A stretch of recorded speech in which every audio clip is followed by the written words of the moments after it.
1, 2, Polizei, 3, 4, Grenadier, 5, 6, alte Keks, 7, 8, gute Nacht.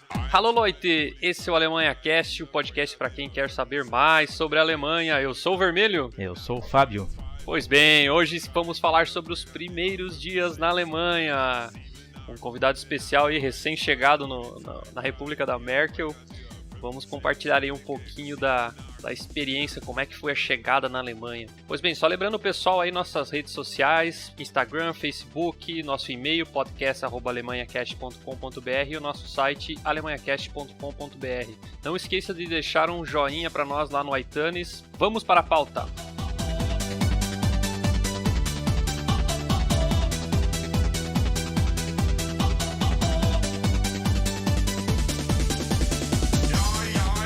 Primeiros dias na Alemanha, depois de todo o estresse para procurar emprego, aplicar para o visto, arrumar as malas, despedidas dos amigos, da comida e tudo mais, você vai para o aeroporto com aquelas malas pesadas, as quais você teve que remanejar as suas roupas, as suas comidas e tudo que você trouxe para a Alemanha. Chegou a hora de embarcar. Pra nós aqui foi meio complicado, né? A gente pesou em casa as malas e quando a gente chegou no aeroporto uma das malas estava um pouco acima do peso e lá na hora do check-in a gente teve que remanejar um pacote de feijão aí que trouxeram, magicamente não sabia que vinha feijão e depois foi tudo certo.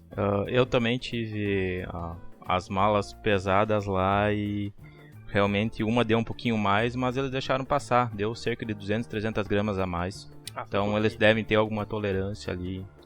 Eu não sei, né? Sobra um pouquinho numa e falta um pouquinho na outra. Enfim, pra nós lá a menina pediu pra gente ajeitar. E, enfim, depois deu tudo certo, né? O problema é que a mala já tava tão cheia, tão pesada. E lá no meio da confusão do check-in você tem que abrir a mala, sentar em cima dela pra fechar e tal, mas faz parte. Como é que foi a ida no aeroporto, Fábio? Tranquila? A família foi lá? Teve choradeira ou foi sossegado? Não, foi sossegado. Sexta-feira, mulher e filho seguiram a vida. A mulher foi trabalhar, levou o filho pra escola e eu vim pra Alemanha. Ah, você foi sozinho pro aeroporto? Que pra evitar maiores choradeiras, acho que não era necessário. Até a gente tirou uma foto lá, foi bastante. Como era sábado, né, o dia que a gente veio, a gente saiu do Brasil no sábado, então o pessoal tava livre. Então foi bastante gente lá. Tem até uma foto aqui em casa, umas 15 pessoas lá e choradeira. Acho que estavam cortando cebola lá na hora e acabou todo mundo com os olhos marejados. E o voo em si foi tranquilo? Como é que foi aí, Fábio? Foi tranquilo, foi bem sossegado. Não teve nenhum atraso, nada, não. Então. O que eu tive cuidado na hora que eu escolhi as passagens foi... Eu vi algumas passagens mais baratas, mas a intersecção entre os voos era muito pequena, então poderia dar... Qualquer atraso poderia já perder o voo internacional, coisa assim. Então, cuidei com isso. Muitas vezes acontece que tu pega um voo mais barato, tu tem praticamente 1-2 horas pra tu ir até o portão de embarque, se tu precisa passar em Guarulhos, passar por todo o controle de passaporte. Então isso pode ser rápido, pode ser questão de meia hora, como foi pra mim, mas eu já passei apuros ali em Guarulhos. E que escalas fez o teu voo? Fui pra Guarulhos, Florianópolis, Guarulhos, Lisboa, Stuttgart. Lisboa foi bem tranquilo, então foi cerca de 2h30 de... um tempo bom então, né? Era um tempo bem tranquilo de eu passar pela parte de passaporte, pela parte de controle, então... A gente veio pela Suíça, né? Por Zurich. E o aeroporto é gigantesco lá, né? Pegar trem dentro do aeroporto, trocar de portão.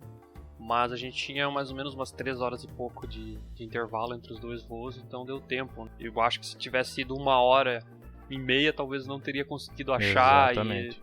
E até saber qual trem pegar e trocar de terminal. Até porque a gente chegou do internacional e depois foi um voo local, né? Local dentro da Europa. Então foi, vamos dizer assim, tranquilo porque tinha tempo. Mas se fosse metade do tempo, talvez teria sido meio apertado. Os aeroportos... Lisboa era bem tranquilo, que praticamente a conexão... Onde parou o voo... onde parou o voo internacional... já era praticamente o mesmo terminal para pegar para Stuttgart, mas eu já fiz escalas em Londres, ali era muito longe, precisava de um bom tempo. E Frankfurt é tranquilo. Então a dica pro pessoal aí quando tiver comprando as passagens e planejando a vinda pra Alemanha, é bom pensar nisso aí, né? Porque às vezes você vai pegar em horas de voo, né? Em horas totais de viagem, talvez um tempo menor, só que você tem que pensar que tem essas conexões, né? Então, por exemplo, eu sei, que Paris também, o aeroporto é muito grande lá. Também tem metrô dentro, tem trem dentro, então às vezes você tem que se deslocar de um lugar para o outro, e se você não conhece o aeroporto, provavelmente você vai perder um tempo ali. Então é bom pensar nisso aí antes de comprar passagem, né? Afinal de contas, ninguém quer perder a conexão, já tá tudo aquela, vamos dizer assim, aquela pressãozinha psicológica, né? A pessoa já mudando para um novo país e ainda chegar atrasado e tudo mais, então é bom dar uma folguinha ali e vir tranquilo.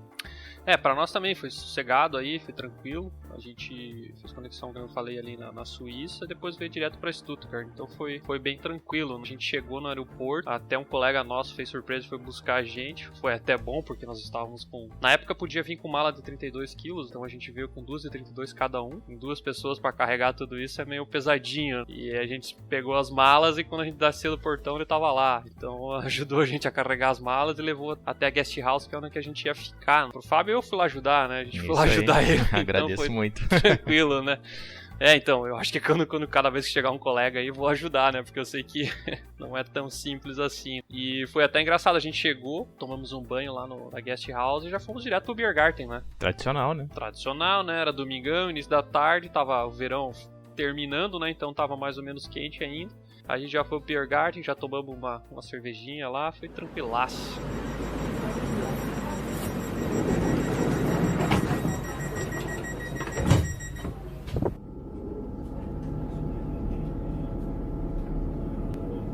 Nächste Station, Hauptbahnhof. Ausstieg in Fahrtrichtung links. Resumindo o nosso episódio, agora a gente vai entrar de fato na parte burocrática aqui dos primeiros dias na Alemanha. A gente acabou dividindo em 5 tópicos aqui o nosso podcast. Primeiro a gente vai falar do registro da prefeitura, explicar o que é. Depois a gente vai falar um pouquinho sobre a conta bancária, o plano de saúde, então aplicando para o Blue Card definitivo e a retirada do Blue Card final. Bom, registros na prefeitura. Eu vou colocar aqui uns panos quentes, porque é a nossa experiência, foi o que a gente passou aqui. A gente não tem ideia de como funciona na Alemanha inteira. Acredito que seja bem parecido em todos os lugares da Alemanha, mas aqui a gente vai compartilhar com vocês o que a gente passou aqui na cidade que a gente mora. Pode ser que algum detalhe, alguma coisa seja um pouco diferente dependendo de onde você mora na Alemanha, né? Então a gente vai falar aqui como é que foi a nossa experiência em relação a esses registros aí e etc. A primeira coisa que você tem que fazer, eu aconselho até você, quando chegar já no dia seguinte, o primeiro dia útil, já ir na prefeitura fazer o Anmeldung. Mas o que é o Anmeldung, Fábio? É o registro na cidade, o registro do teu endereço, onde é que você vai ficar. Para quem não sabe, aqui na Alemanha você é obrigado a se registrar na prefeitura para informar a prefeitura onde você mora. Então, todos os cidadãos, incluindo os estrangeiros que estão residentes na Alemanha, são obrigados a fazer esse registro. Ao contrário do Brasil, onde você se muda e compra um apartamento e faz tudo o que você tem que fazer em relação à sua residência, aqui na Alemanha você tem que informar na prefeitura onde você está morando, para a questão de controle deles e saber onde você está. Enfim, é um controle, eu acho até que eu não entendo como que a gente vive sem isso no Brasil. Na primeira impressão você pode pensar, mas que burocracia é essa? Mas eu acho que é bem importante esse registro na prefeitura. É uma coisa que me falaram que se você não fizer esse registro, até uma multa você pode receber, né? É isso como residente, né? Se você tá como turista aqui, que você pode ficar 90 dias. Isso. Então não é Não obrigatório, é necessário, né? mas se você vem para morar mesmo, você é obrigado a fazer esse registro. Bom, para fazer esse registro você precisa ter um comprovante de residência. Isso, para quem está chegando na Alemanha, é meio complicado. Você provavelmente não tem como alugar um imóvel morando em outro país. Via internet, eu acho que não é possível fazer isso. Eu acho até nem bom fazer isso, porque como é que vai se alugar alguma coisa sem saber como é que é a casa, como é que é o imóvel, onde é que se localiza? Eu acho que o que as pessoas geralmente fazem é pegar uma residência temporária Até tem alguns sites especializados aí que tem, geralmente é lofts ou apartamentos menores, os quais você pode alugar por 3 meses, por exemplo, para daí você procurar um novo imóvel, né? Mas geralmente esses sites aí, esse serviço, você tem uns custos adicionais, que é, por exemplo, você tem que pagar o calção, você tem que pagar 2 ou 3 meses de aluguel na frente, e então acaba ficando meio salgado o preço. Principalmente para quando você está vindo do Brasil, onde você tem seu dinheiro em reais, vai converter para euros. Se você vai pagar 1.000 euros por mês de aluguel, você vai ter que pagar de cara no primeiro mês.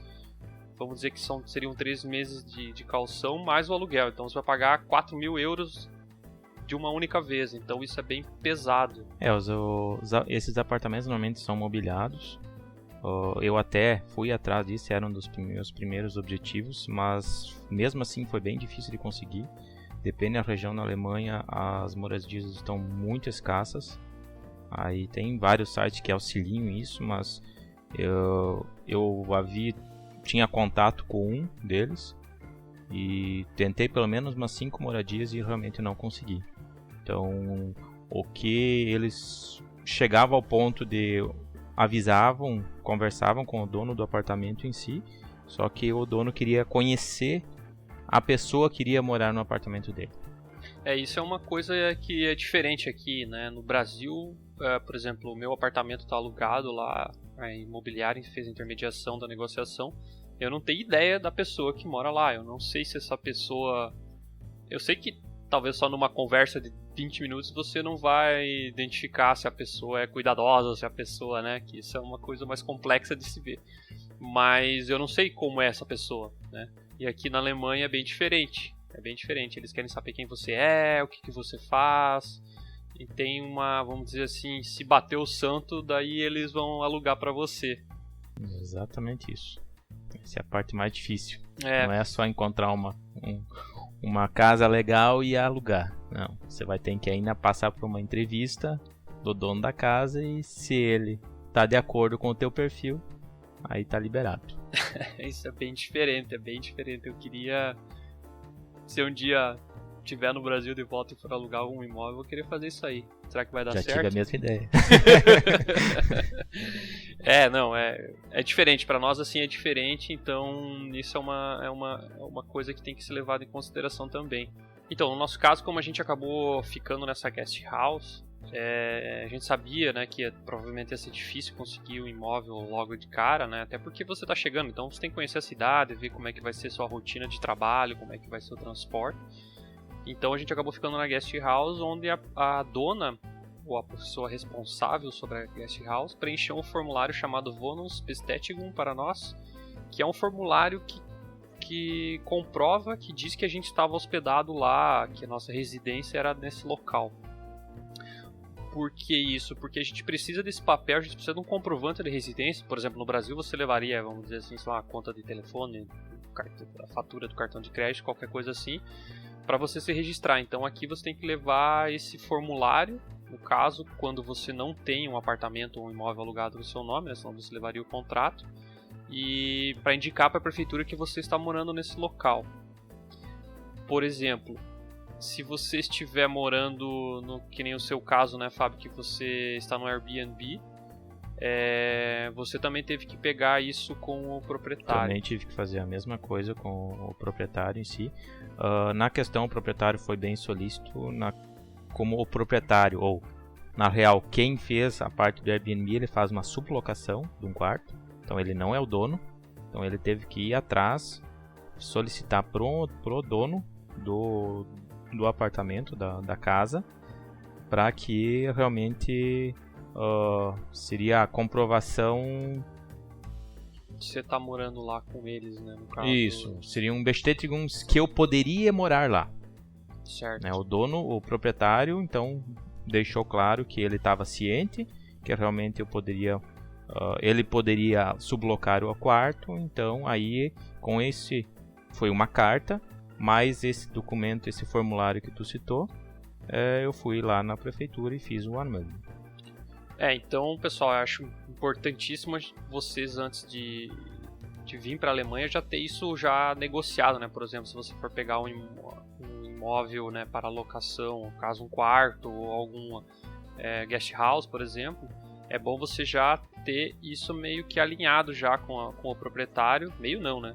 Bem alinhado. Bem alinhado Sim. com o proprietário, porque sem isso você não vai conseguir se registrar na prefeitura. E sem se registrar na prefeitura você não consegue ganhar, vamos dizer, como seria teu CPF no Brasil. Ou seja, você não vai poder trabalhar, você não vai poder receber teu salário, não vai poder nem abrir conta em banco. Não abre nem conta em banco, nem Então, consegue fazer nenhum do outro documento. você fica sem, vamos dizer, sem ID, né? Sem identificação aqui na Alemanha. Então é importantíssimo, é necessário que você tenha isso alinhado e você consiga esse papel para você poder dar entrada na prefeitura. Se você já morou na Alemanha, que é o caso, por exemplo, do Fábio, que fez intercâmbio aqui, né? Fiz intercâmbio em 2005. 2005. Então, na época, você fez o registro... Fiz o registro. Até estudante, ele faz um registro normal. Para ser estudante, vai ter, então, o registro na cidade, o registro social e tudo. E esse número permanece pelo resto da vida, mesmo que tu volte para o Brasil ou para qualquer outro lugar. Depois volte para a Alemanha, tu consegue utilizar o mesmo. Então, no caso, o seu registro foi, vamos dizer assim, um pouco diferente do meu, porque o meu nunca tinha morado aqui, então vamos tudo do zero. E eles meio que reativaram o seu cadastro. Mais ou menos. O Steuern ID, que seria esse ID que tu faz na hora, ele é criado na hora do Anmeldung, na prefeitura. Ele foi criado na Alemanha em 2007. 2007. E eu estive na Alemanha fazendo intercâmbio em 2005. Então esse registro eu realmente não tinha. Mas do Krankenversicherung, que seria o seguro de saúde, esse permanece já, esse eu consegui reativar lá de 2005. Entendi. Mesmo você pegando um outro plano de saúde, o número não tem a ver com o Eu peguei o mesmo plano de saúde, então ok. talvez por isso tenha ajudado. Entendi. Então fica a dica aí, pessoal, se alguém já morou na Alemanha algum tempo atrás, está vindo novamente, vale a pena perguntar quando for fazer o registro já para eles consultar, de repente já até fica mais fácil para você o seu cadastro do que você ter que fazer tudo do zero.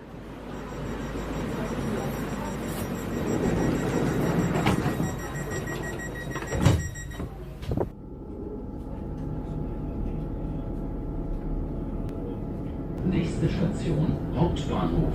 Ausstieg in Fahrtrichtung links. A gente se registrou na Rathaus, que é como se fosse a prefeitura nossa no Brasil. Como a gente citou num episódio anterior, a gente teve auxílio de uma empresa, no caso uma pessoa que nos ajudou aí nos primeiros dias na Alemanha. Então essa pessoa acompanhou a gente na prefeitura para abrir conta em banco, uma série de coisas. E quando a gente foi se registrar na prefeitura, ela já tinha até agendado um horário para nós, então a gente chegou lá com o horário marcado. Eu acredito que pelo menos aqui na nossa prefeitura não é preciso marcar o horário, até porque eu já fui outras vezes e só fiquei na fila esperando, mas no nosso caso ela já tinha feito, então a gente chegou com o horário marcado, né? Então a gente levou os papéis lá, o passaporte, formulários comprovando onde a gente morava, e aproximadamente umas 2 semanas a gente recebeu em casa o nosso Steuernummer, que seria o CPF. É um ID em questão de imposto aqui na Alemanha. É um documento, é um número que te identifica, né? Assim como a gente tem o CPF. Isso. E ele é único pro resto da vida. Então... E chegou por correspondência para nós. Daí a gente volta a falar ali do imóvel, né? Que você tem que ter no local que você estiver morando a caixa de correio com o seu nome lá, né? Com o seu sobrenome e nome para que a correspondência possa ser entregue. Então, de novo, no nosso caso, a gente estava numa guest house, que era uma pensão, tinha um monte de gente morando lá. E a dona lá colocou o nosso nome na caixinha de correio, então a papelada conseguiu ser entregue para nós. Só esclarecendo talvez, uma coisa muito diferente é que no endereço em si, então tem endereço, o nome da rua, aí tem o número da casa, do apartamento, mas tu não tem o número do apartamento mesmo. Não, seria o do edifício todo, né? Mas não existe um número do apartamento, então é diferente do que no Brasil, onde tu não precisa constar o nome da pessoa na correspondência para que ela seja entregue. É diferente, no Brasil a gente só tem o nome da rua, o número do edifício, por exemplo, e o número do apartamento. Aqui na Alemanha não, você tem o nome da rua, o número do prédio ou da casa e na caixa de correio tem o nome das pessoas que moram na casa. Então, quando alguém, por exemplo, vem visitar você não precisa dizer qual apartamento você mora. Você só diz qual que é o teu número na rua no caso a rua e o número, e a pessoa chegando ali, ela já sabe qual que é a sua campainha, porque tem uma etiqueta dizendo qual que é o morador. Então isso é um outro detalhe, ó, não pode deixar de ter a sua caixinha de correio com o seu nome, senão as correspondências não serão entregues. E na Alemanha a correspondência é muito importante. Isso é uma coisa, eu quero um dia gravar um podcast sobre as diferenças do Brasil e Alemanha. Uma coisa que eu quero falar é sobre correspondências. Eu nunca recebi tanto papel na minha vida quanto eu recebo na Alemanha. Em nenhum ano Não. não recebeu tanta carta como tu... Não, eu acho que tá louco. Eu acho que um ano de papel que chegou aqui compensa pra 5, no Brasil pra mais, eu acho. Viu? Vem tudo por correspondência. Por exemplo, uma vez eu bloqueei a senha do meu cartão do banco e solicitei via 0800, vamos dizer assim, um número, uma senha nova, né? E ao invés de eu ter que me dirigir pro caixa eletrônico, sei lá, pra resetar a senha, nada.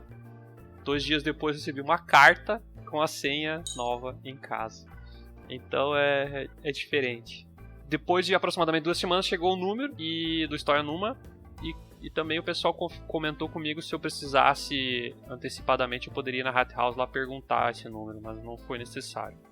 Tu teve ajuda, né, de uma empresa para fazer todos esses registros, mas eu não tive. Foi assim, muito tranquilo, né? Eu fui lá 1, 2 vezes na parte de imigração e eles me atenderam muito bem, né? Sempre foram muito solícitos, nunca negaram nada, sempre tentaram ajudar bastante. Então, para um repartição pública, assim, fui muito bem atendido.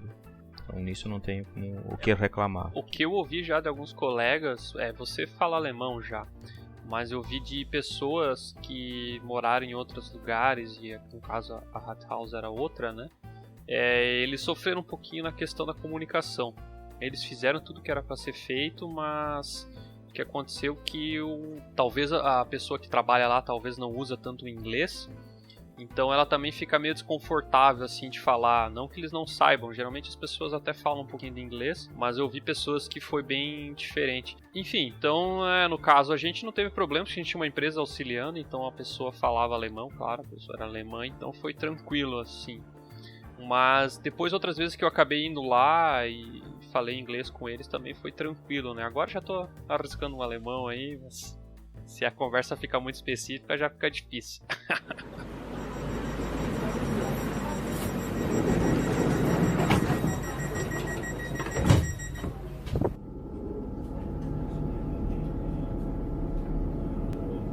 Nächste Station, Hauptbahnhof. Ausstieg in Fahrtrichtung links. Conta bancária. Uma das primeiras coisas a se fazer na Alemanha é abrir uma conta do banco. Afinal, se você está vindo a trabalho, você precisa de uma conta bancária para receber o salário. Me diz aí, Fábio, como é que foi essa sua experiência de abrir uma conta na Alemanha? Para abrir a conta foi bem tranquilo. Então, me registrei online num Virtual Bank. Depois de, talvez, uma semana, chegou uma carta, como sempre, né? Chega tudo por carta. Tudo chega a carta, eles não podem mandar um e-mail pra você, um SMS, chega uma carta. Bom, eles mandam um documento que a gente tem que imprimir e ir aqui no posto, no correio da Alemanha, para realmente fazer a validação da identidade em si. Esse negócio é legal, né? Você não precisar ir fisicamente lá no banco, lá não sei o que, até porque você fez no Virtual Bank, então não tem agência. Sim, não existe agência, então quem faz essa validação Esse serviço eu acho legal, você chega no correio, como se fosse um correio no Brasil, e mostra esse formulário que foi impresso, emitido pelo banco, e leva seus documentos e o atendente vai conferir, informar teus dados e daí despachar para o banco. Isso, então ali tu precisa confirmar teu endereço, qual daí eles devem validar isso lá com o registro que você fez no online.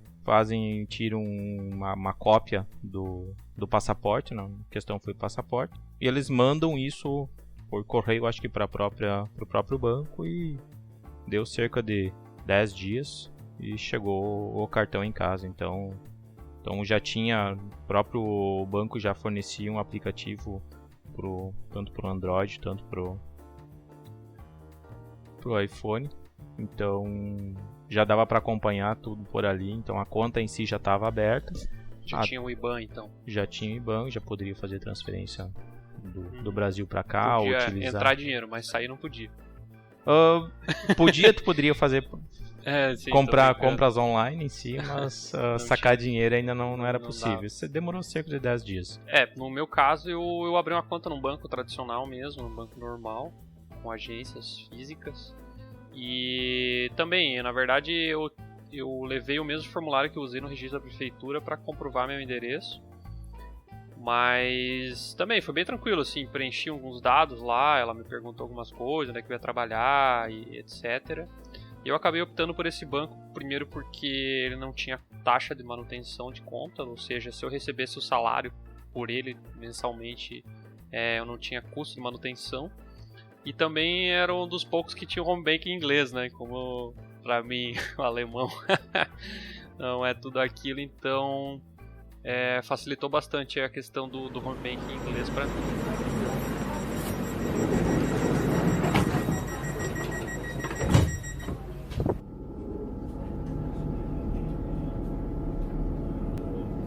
Nächste Station, Hauptbahnhof. Ausstieg in Fahrtrichtung links. Outra coisa que você tem que fazer aqui na Alemanha é se filiar a um plano de saúde. Vou explicar aqui um pouquinho como é que funciona o plano de saúde. A gente tem plano de saúde público e privado aqui na Alemanha.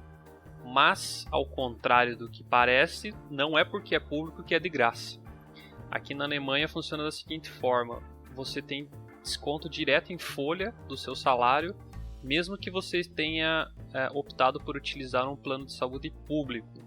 Ao contrário do Brasil, onde o SUS automaticamente, vamos dizer assim, tem dinheiro para manter a estrutura, aqui na Alemanha não. Você trabalha e diretamente tem um desconto em folha. Assim como no Brasil tem o INSS, tem aposentadoria, tem outras coisas, aqui na Alemanha um dos tópicos é a saúde. Então, no caso, todo mês eu pago, descontado no meu salário, um valor por plano de saúde. Bom, basicamente é o seguinte: no público você tem esse desconto já direto em folha, assim como no privado também. Aqui você se filia a um plano de saúde, vamos dizer que no Brasil você teria aí as cooperativas médicas ou planos de saúde privados. Você se filia a ele, esse dinheiro que sai do seu pagamento vai direto ou quase todo para a empresa de saúde e ela se gerencia o seu orçamento a partir disso. Então funciona, vamos dizer assim, a linhas gerais, a grosso modo, como um plano de saúde no Brasil também, só que ele é uma empresa pública. No privado funciona diferente. No privado o atendimento, pelo que o pessoal fala, é melhor. No geral, os atendimentos, pelo que eu vejo assim, na internação, essas coisas que o pessoal comenta, é um pouco mais simples que no Brasil, mesmo você tendo esse público/privado. Quarto coletivo, por exemplo, e etc. Uma das vantagens do público é que você não paga o medicamento, no caso, se você tiver filhos até uma idade específica a qual eu não sei informar. Se o médico prescrever o medicamento, você não paga ele, você vai na farmácia com a receita, no caso com a prescrição do médico, e você simplesmente pega o remédio, você não precisa pagar.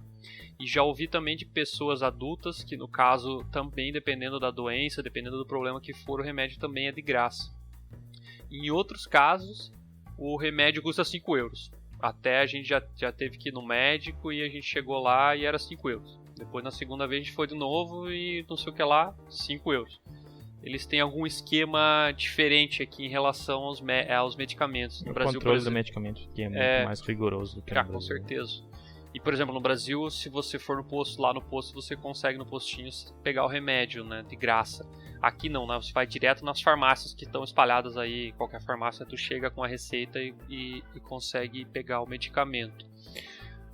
No plano de saúde privado é diferente. No plano de saúde privado você não tem esses benefícios. Tem um atendimento, até onde eu sei, melhor, mais, vamos dizer assim, mais personalizado.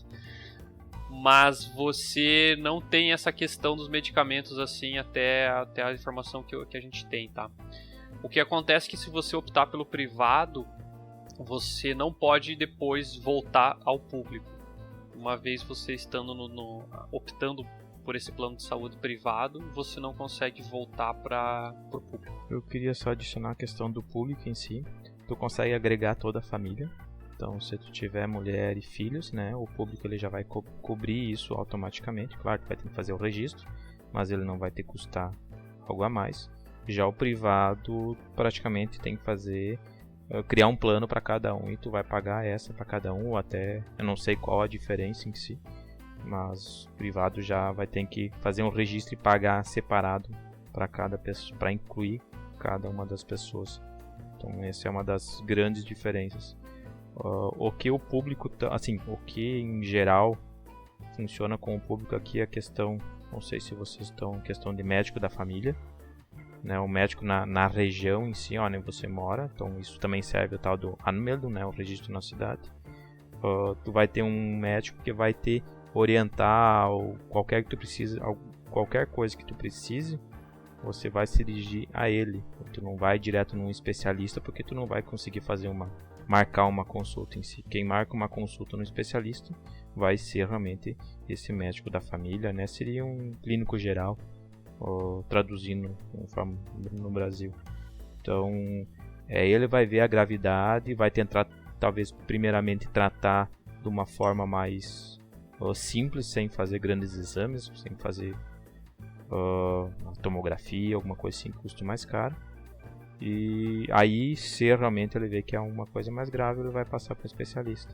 Talvez essa também é uma das diferenças do próprio privado. O privado vai acionar alguma coisa para fazer um exame mais complexo, que custaria mais, e privado, ou plano privado. Eu acho que essa triagem aí que é feita pelo médico da família, o médico do bairro, vamos dizer assim, é muito boa, porque primeiro que com certeza tira um pouco da carga, né, vamos dizer assim, se você vai lá no otorrino, é porque você precisa ir no otorrino, né? O clínico geral já fez a triagem, já sabe, já mais ou menos ele, como clínico geral, tem o know-how de saber se aquilo pode ser alguma coisa grave ou pode ser só uma simples garganta inflamada, uma amígdala inflamada, e direcionar você ali para o médico certo. Eu acho que esse é um modelo, pelo que eu vi agora, tem alguns planos de saúde fazendo algo parecido no Brasil, mas eu acho que é bem interessante. Eu sei que não são todos os médicos que você tem que obrigatoriamente, todas as especialidades que você tem que obrigatoriamente passar pelo clínico geral. Por exemplo, ginecologista, mulher pode marcar direto, urologista, se eu não me engano, também o homem já pode marcar direto. Mas se você quiser, por exemplo, ir num cardiologista, ou acha que precisa ir num cardiologista, no Brasil você liga lá e marca. Aqui não funciona assim, você tem que ir no médico de família. E uma coisa boa, que se ele identificar que talvez seja alguma coisa um pouco mais grave, uma coisa mais urgente, ele mesmo já vai marcar para você o médico especialista, e provavelmente você vai ser atendido até no mesmo dia, se for o caso. Realmente o médico da família que marca a consulta, não é nem a pessoa em si que vai marcar no especialista. E outra que o médico da família também, ele mantém o histórico da pessoa. Então isso é uma coisa que ajuda muitas vezes a ele entender o que pode estar acontecendo, se é alguma mudança brusca em alguma coisa, que realmente para encaminhar para um especialista. Outra diferença do plano de saúde aqui é que o plano de saúde cobre também o odontológico. Então, no Brasil, geralmente os planos de saúde privado, até onde eu sei, não tem odontológico junto. É uma coisa que também é engraçado, né? Faz parte do teu corpo, né? E eu acho que deveria ser, né? Muita coisa, depende, se tu não trata dentição, realmente acaba acontecendo outras doenças. Sim, é importante, até porque a porta de entrada para outras infecções, para outros problemas, pode ser ali os próprios dentes que não estão bem cuidados, né? E uma diferença aqui, por exemplo, no Brasil você pode até contratar um plano de odontológico à parte, por exemplo, mas aqui na Alemanha, se você não for pelo menos uma vez por ano no dentista, você perde o direito de receber alguns tipos de tratamento. Então, por exemplo, se você não foi esse ano no dentista e ano que vem você chegar lá e tiver uma cárie ou alguma coisa mais complicada, eles têm o dentista tem o direito de querer te cobrar isso, não ficar coberto pelo plano. Então você tem que obrigatoriamente uma vez por ano ir no dentista. Como é que ele vai, agora que a gente veio do Brasil, E como é que ele tem esse controle, como é que funcionaria isso? Eu não sei como é que é essa primeira consulta no dentista, porque você pode chegar aí com os dentes todos podres, e eu não sei como que o dentista vai agir nesses casos, né? Por exemplo, no Brasil eu sei que tem planos de saúde que antes de você se filiar ao plano de saúde, você tem que ir lá na empresa e eles te fazem alguns exames, fazem algumas perguntas, fazem uma avaliação geral sua para identificar se você não tem algum problema mais sério, alguma coisa assim. Da questão do dentista, quando eu fui, eu sempre ia no dentista no Brasil, então não teve nenhum problema. Eu não sei se fosse uma pessoa que tivesse algum problema, como eles iriam agir. Fiquem abertos aí pro público, então se alguém souber, manda um e-mail pra nós aí pra falar. Você que chegou com uma carezinha do Brasil aí, como é que o dentista fez contigo? Trouxe uma carezinha, trouxe a mala e mais uma cárie. Então, depois que você se filiou do plano de saúde, você recebe um número do plano de saúde, o qual você vai precisar dele para terminar o seu registro ali na prefeitura. Para fazer o registro no plano de saúde, tem vários, mas o que eu fiz foi... O registro foi online, então faz lá, coloca suas informações, depois de 3, 4 dias, chegou uma carta, como sempre a carta, com o formulário. Então esse formulário foi... preenchi e daí eles pedem para mandar de volta pelo correio para eles. Então assim finalizaria. Uma fotinha daí também. Isso, e mandar uma foto. Mas como era o caso que eu já tinha, ou que eu estava precisando urgentemente esse registro, porque só para lembrar, sem o plano de saúde você não vai ganhar salário. Esse é um dos principais, até sem o número de registro, até tu consegue, tu vai entrar numa classe maior de imposto. Mas sem o plano de saúde, sem o número do plano de saúde, você não vai conseguir, realmente, a empresa não vai conseguir te pagar. Isso é uma coisa, obrigatoriedade da empresa conseguir pagar a questão do plano de saúde. Até porque é amarrado ali, né, que a gente falou que é descontado direto em folha, então eles precisam desse número para redirecionar o dinheiro para o teu plano de saúde público / privado, né, que no caso a empresa vai precisar... você tem que pagar a tua mensalidade, afinal de contas você vai... Exatamente, é que a pessoa residente aqui ela não pode ficar sem cobertura de saúde. Então é obrigatória essa cobertura de saúde. Eu particularmente acho bom isso, na verdade. Eu sei que o Brasil, não dá pra comparar com o Brasil nesse aspecto, porque tem muito trabalho informal no Brasil, tem muitas famílias que talvez não tenham nem renda tenham, né? Mas eu acho legal para as pessoas que optam por esse plano de saúde público, você já vê direto do seu salário quanto você está gastando, né, para ter esse atendimento. Sim. Aí como eu precisei desse número quanto antes, eu vi que na cidade onde eu morava tinha um escritório do próprio plano de saúde que eu tinha escolhido. Fui lá, levei a carta preenchida, tentei então fazer de uma forma mais rápida, para que eles talvez cadastrassem já no sistema, em vez de eu mandar por correio até o correio chegar em algum lugar e eles daí seguirem com o cadastro. Tentei fazer lá, né? Fui muito bem atendido, mas não dava para fazer diretamente lá.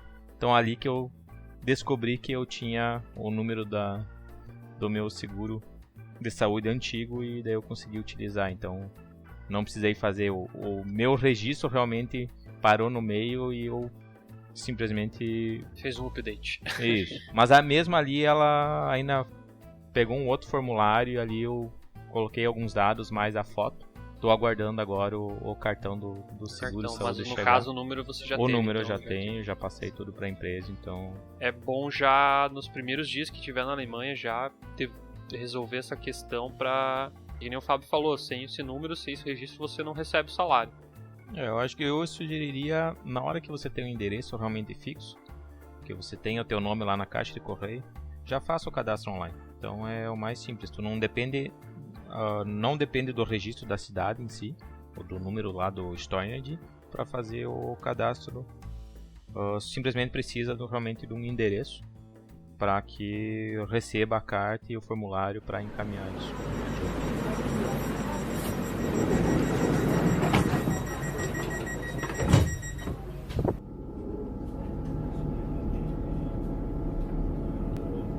Nächste Station, Hauptbahnhof. Ausstieg in Fahrtrichtung links.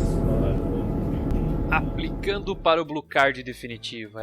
Depois de toda essa coisa aí de registrar, pegar número não sei do que e etc, você vai ter que ir de novo na Hat House lá depois de um tempinho que você receber por carta, né, claro. O seu número, o seu Story ID, seu número do plano de saúde. Você vai ter que ir lá no Ausländer Büro, escritório de estrangeiros. No caso, na cidade a gente mora junto da Hat House, junto da prefeitura. E para fazer o registro, no caso, da sequência ao processo do seu Blue Card, né? Como a gente falou nos episódios anteriores, você faz primeiro no Brasil o Blue Card, você aplica, entrega toda a papelada, essa papelada sai do Brasil, vem cá para a Alemanha, vem para a prefeitura onde você está fazendo esse registro e você termina o processo aqui. Então você tem 3 meses, geralmente o Blue Card sai por 3 meses lá do Brasil, geralmente não, acho que sempre sai por 3 meses. 3 meses, né? Sempre 3 meses. Então você recebe o Blue Card lá no Brasil, estampado lá no seu passaporte por validade de 3 meses, você vem para a Alemanha, faz todo esse registro, o Meldung, plano de saúde, etc. E depois que você tem o teu Story ID, seu número do plano de saúde, então você vai na prefeitura novamente, no Ausländer Büro, e dá entrada no Blue Card definitivo. A gente demorou mais ou menos uns 15 dias para ir fazer isso, que daí deu tempo de chegar a papelada toda em casa. Eu acho que isso não é regra, né? Vai depender da demanda de cada cidade. E depois disso a gente foi lá na Hat House e fez o Blue Card, deu entrada no Blue Card definitivo. Tu teve que agendar isso ou como é que foi isso? Na verdade foi o que eu falei, eu tive aquela empresa, graças a Deus, que me ajudou, então foi agendado o horário, mas, que nem eu falei antes, a gente já foi várias vezes lá na Hat House e nunca precisou marcar horário, lógico, você tem que ficar esperando na fila, o atendimento é rápido, ali a gente ficou uns 15 minutos, 20 eu acho, então foi bem rapidão, mas a gente tava com o horário agendado, sim. Mas vocês foram e agendaram? Não, a empresa lá que estava me auxiliando agendou para nós. É que assim, aonde eu moro, então é uma prefeitura diferente, eles falaram que eles vão mandar uma carta, como sempre a carta, né? E na carta vai estar, então, já vai estar o horário. Horário, dia, em horário, onde legal. vai estar. Entendi. Então, eu ainda estou esperando essa carta. Não chegou ainda. Nem o Story ID chegou ainda. Como pra ti chegou em 15 dias, pra mim ainda não chegou. Já deve estar fazendo seus 20 dias. Não chegou ainda. Então tô aguardando. Então isso realmente é diferente de cidade pra cidade. Época do ano também, né? Porque muitas férias na Alemanha, agora que o verão tá aí. Tem um colega que mora em outra cidade que simplesmente eles não tinham capacidade de atender todo mundo que estava chegando lá para fazer o visto. Tanto é que esse agendamento para terminar o Blue Card, ele não conseguiu agendar dentro desses 3 meses. E ele foi lá, claro, né, na prefeitura para ver o que estava acontecendo. E eles acabaram emitindo um visto de mais de 30 dias temporário para ele continuar válido, né, vamos dizer assim, continuar regular no país para depois da continuidade do processo. Isso deve acontecer comigo também, que eu tinha o meu eu tinha para julho, acabei vindo, ou início de julho, seria o início da validade do meu visto, e eu só vim para cá no final de julho, então eu só consegui encaminhar realmente em agosto, já então perdeu eu só mês ali, né? tinha perdido um mês. Então no próprio escritório lá de imigração eles já falaram, é bem possível que a gente não consiga fazer até vencer teu visto, então aí uma semana antes de vencer teu visto, passa aqui que a gente vai fazer dar mais um período temporário aí, né? Porque pra continuar trabalhando, pra continuar legal, tu tem que ter o visto, né? Não só porque lá vai vir só depois de um mês, que tu não vai precisar desse visto, tu tem que deixar toda a documentação bem certinho. Então pessoal, só uma dica aí, não se assuste e tal, vá na prefeitura, pergunta, que isso pode acontecer por demanda, né? Pode ser que tenha uma época que tenha mais gente vindo, o trabalho esteja maior, menor, então pode acontecer. E nem sempre quando você vai solicitar o teu visto você sabe exatamente, você tem uma data para vir exatamente, né? Como pra mim, praticamente deu um mês depois, então Entendi. Não tive muito o que fazer de diferente. Então, a gente também, a gente ficou, por exemplo, você comentou lá do teu visto lá do Brasil, lá o seu foi bem mais rápido que o meu. Foi uma semana, eu É, tinha o visto. meu a gente levou 3 semanas mais ou menos, eu acho, até chegar o visto pra gente. Então, até encaixar passagem aérea e tal. Então, foi meio que... A gente acabou chegando quase nos dias que era pra chegar, não deu muito tempo. Então, a gente acabou conseguindo terminar o processo dentro desses 3 meses, esses 90 dias. Então, tem que ficar esperto. Reforçando, eu acho que você chegando na Alemanha, você já tem que correr atrás de tudo já no primeiro dia útil que tiver. Porque depois pode ser que fique meio atropelado, meio apertado o seu prazo. Pois bem, o que a gente levou lá no Auslanderbüro?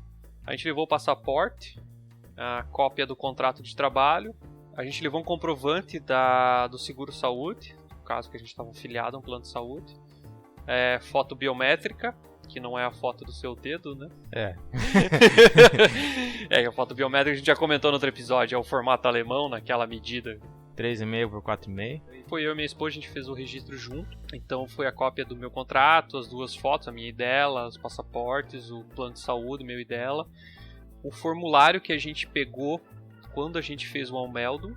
No caso, a gente pegou 2 formulários que eles entregaram pra gente. Eles sabiam que a gente era estrangeiro e tal, então a gente teve que pegar 2 formulários preenchidos, a gente levou. O comprovante de residência, que no caso... A gente estava na temporária, então a gente levou o mesmo que a gente usou no Anmeldung, a gente levou agora na segunda vez. Por acaso, se a gente tivesse conseguido alugar um imóvel nesse meio tempo, a gente poderia levar contrato de locação. Aí teria que ver na prefeitura como fazer isso, ou talvez nesse mesmo momento você trocar seu endereço, porque quando você se muda você tem que avisar que você trocou de endereço. Tem 2 semanas para avisar, para entrar em uma nova residência. A gente levou também um formulário, os quais tem o dado meu e da minha esposa, para vias de fato de dizer que a gente é casado, alguns dados em relação ao nosso casamento. A gente também teve que, na hora, declarar nossa religião. No caso, para quem não sabe, aqui na Alemanha, você tem que oficialmente declarar a sua religião. O dízimo é cobrado na folha de pagamento. No Brasil você paga o dízimo, geralmente, aí, quem for católico ou outras religiões que você contribui com a sua igreja. Aqui na Alemanha é diferente. Aqui na Alemanha você declara a sua religião e a partir desse momento que você se declarou essa religião, o seu valor do dízimo é descontado em folha. Então você tem que, na hora do registro da prefeitura, informar a sua religião para que esse desconto seja feito. Se você não informar, dizer que não tem religião, você não terá esse desconto. Mas até onde eu sei, se, por exemplo, você for, sei lá, católico e você se declarou sem religião aqui, você não terá esse desconto, mas, por exemplo, um dia se você tiver um filho, alguma coisa e quiser batizá-lo aqui na Alemanha, você vai ter que, obrigatoriamente, começar a pagar. Afinal de contas, seu filho será, né, se você está batizando, né, seu filho não será ateu, né, então você tem que pagar. Enfim, voltando aqui à pauta, outra coisa que você tem que ficar atento aqui na Alemanha quando você for concluir o seu Blue Card é a Steuerklasse. Como a gente comentou em um episódio anterior, aqui na Alemanha funciona diferente do que no Brasil. No Brasil, dependendo da sua renda, você muda de faixa de tributação. Então, o seu IR ali, seu imposto de renda, depende de quanto você ganha. Ou seja, quanto mais você ganha, mais imposto você paga. Aqui na Alemanha não é bem assim. Em valores, até você paga mais se você ganha mais, porque afinal é um valor proporcional, uma porcentagem em cima do seu salário. Mas dentro disso tem várias classes, as quais são diferentes. Por exemplo, assim, se você e sua esposa trabalham, você fica numa classe. Se é solteiro também já é outra. Então tem várias coisas que são diferentes aqui, várias combinações em relação a essa Steuerklasse. Então é bom perguntar nessa hora e já indicar o que você vai ser, ou qual você se adequa. Vamos provavelmente pedir alguns comprovantes, né? Se você disse que tem filho e a esposa não trabalha, não sei como é que foi pra ti. No meu caso eu não fui orientado nessa parte e por padrão eu fiquei na classe 4. A classe 4 seria 2 fontes de renda. No caso eu paguei imposto a mais por causa disso. Ok.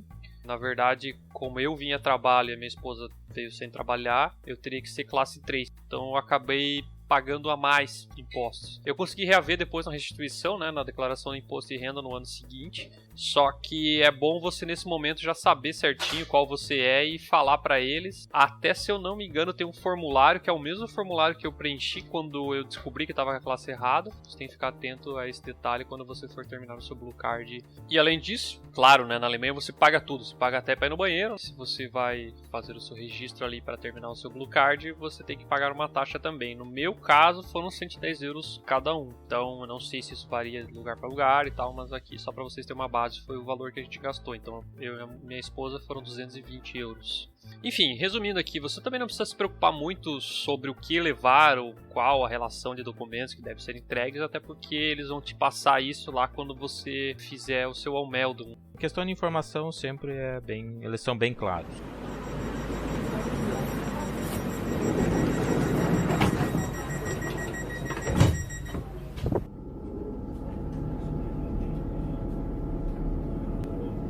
Nächste Station, Hauptbahnhof.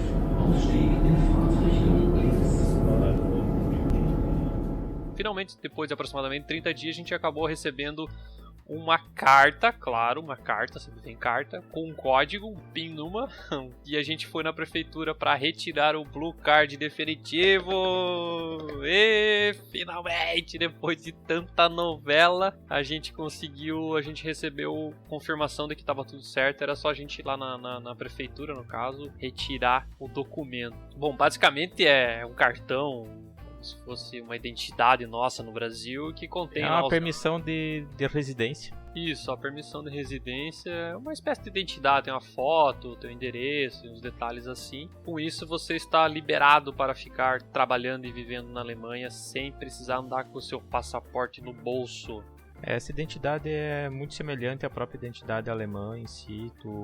Ela tem um chip no próprio cartão, um código de barra, um código magnético, uma tarja magnética, onde em alguns lugares tu precisa muitas vezes, se vamos supor, tu é fumante, tu quer comprar cigarro naquelas maquininhas na esquina ali, tu tem que colocar esse cartão ali para eles te liberar que tu é maior de 18 anos ou sei lá quantos anos, 16 eu acho que aqui. Eu não sei quantos anos você pode fumar aqui. Então, eu acho que com 8 anos você pode fumar, né? Porque tem gente fumando na rua aqui, é incrível, né? Então, ela tem mais utilidade. Esse cartão tem várias utilidades em muitas coisas automáticas, assim, onde precisa comprovar que tu é realmente residente ou que tem uma certa idade. Tu pode utilizar esse direto na máquina. Isso. Mesmo. Legal. No meu caso aqui, o visto saiu por 4 anos, porque o meu contrato de trabalho era ilimitado, não tinha data final, no caso. Então, acabou saindo por 4 anos, que é a validade máxima do Blue Card.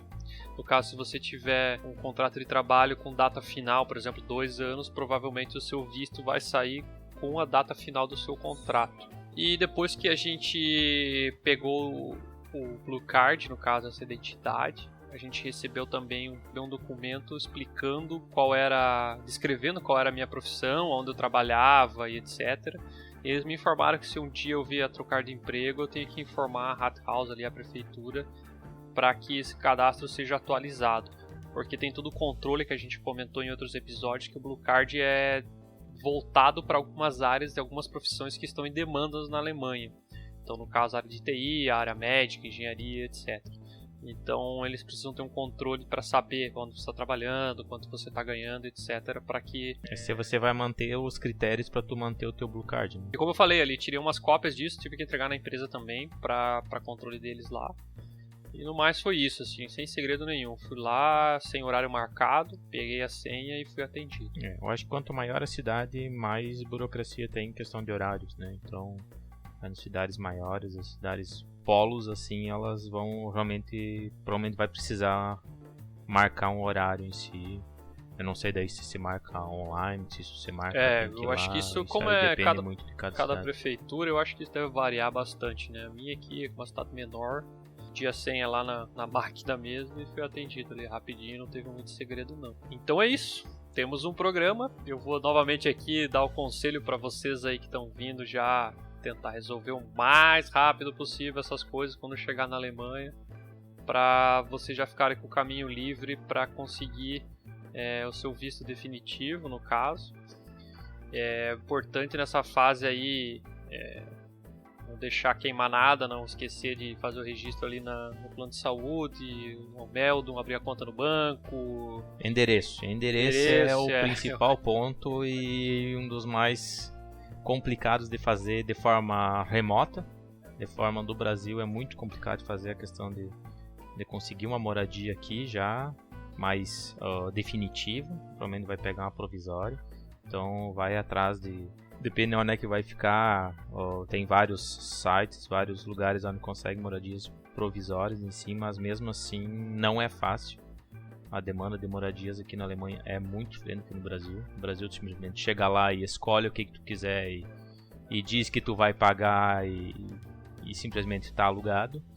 Aqui já é bem outro sistema. Então o endereço é primordial. Sem isso realmente tu não consegue fazer absolutamente nada, infelizmente, porque tudo precisa de carta. E para tu receber uma carta tu precisa ter um endereço e na caixa de correio precisa estar teu nome. Então isso aí até a dica que a gente deu ali antes é quando você já estiver procurando o seu local aí para ficar aqui na Alemanha nos primeiros dias, já perguntar sobre isso, já se informar sobre isso, porque você, sem ter a sua caixa de correio com o seu nome e os seus formulários ali preenchidos, para que você possa fazer seu registro na prefeitura, você não vai conseguir evoluir aí o seu cadastro, não vai conseguir terminar toda a burocracia que tem que ser feita aqui. Vai ter muitas dificuldades, né? Eu não digo tipo, sempre a gente consegue fazer as coisas, mas vai ter uma dor de cabeça muito grande, então é desnecessário às vezes. Então se preparem, se organizem, começam a se adaptar à vida alemã. É organização em primeiro lugar. Nada se faz só por vamos ver o que acontece. Aqui não funciona assim, dessa né? forma não. Não é. Tem que seguir o trilho, senão não dá certo. Então é isso aí, pessoal. Muito obrigado. Aguardamos aí o feedback de vocês. E até o próximo episódio. Abraço! Valeu, tchau, tchau.